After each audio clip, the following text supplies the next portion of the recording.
Welcome to Freedom Grows. My name is Lisa, and I will be talking about this beautiful dragon fruit that just recently flowered for me. I've had this dragon fruit since July of 2022, and it was given to me by a neighbor of mine. It was a very small cutting. Let me show you what that cutting looked like in July of 2022. And we are now in August of 2023, and it has set its first bloom. These two bottom sections that you see here, see this one and that one, those were the ones that were given to me by my neighbor.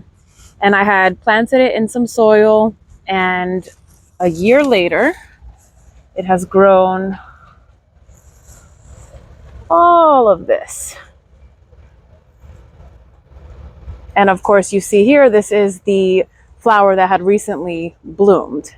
Now, I did take some cuttings from this dragon fruit a couple of months ago, and I did make a video about this that I will link in the description. What you're seeing back here is my little homemade fertilizer. Don't mind that. But these were the cuttings that I took from this dragon fruit plant. I've got one here, one over there, and one back here. And I went ahead and placed them in this pot. This is a 15-gallon container, so they will do just fine growing alongside the main plant here.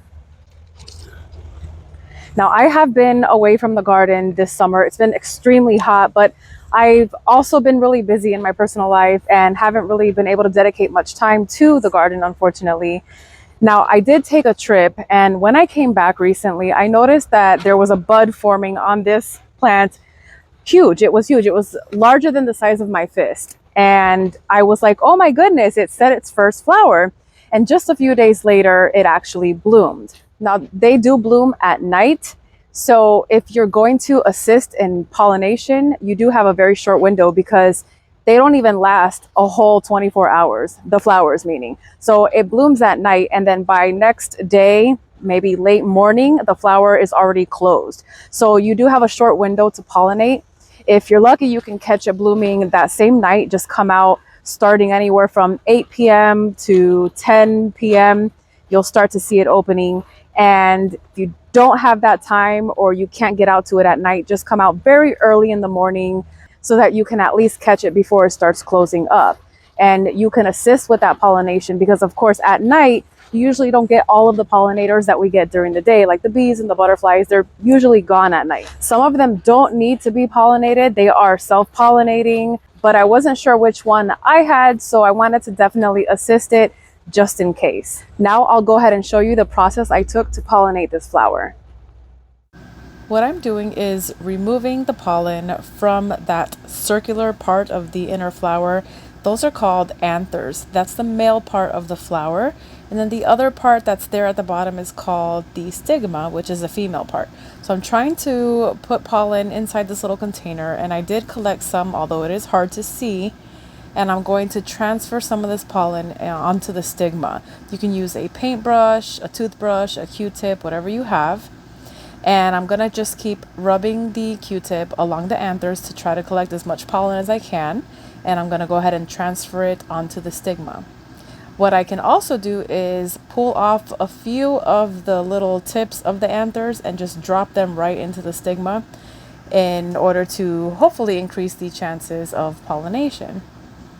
There are different types of flowers. There are self-fertile and self-sterile. Self-fertile, which I'm hoping this is going to just accept its own pollen and it'll set fruit. Whereas self-sterile will not accept its own pollen, and you actually need pollen from a different variety in order for it to set fruit.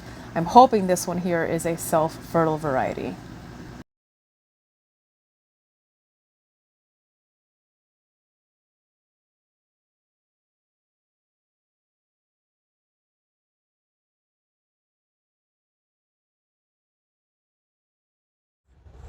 Now, if successfully pollinated, and of course, if it is a self-fertile variety, then I should start seeing the flower falling off and the little bud still firmly attached and green to the main plant within a few days. So I would say about 3 to 5 days. And from there, the fruit normally ripens within 30 to 50 days. And that really greatly depends on your specific climate and the variety that you're growing.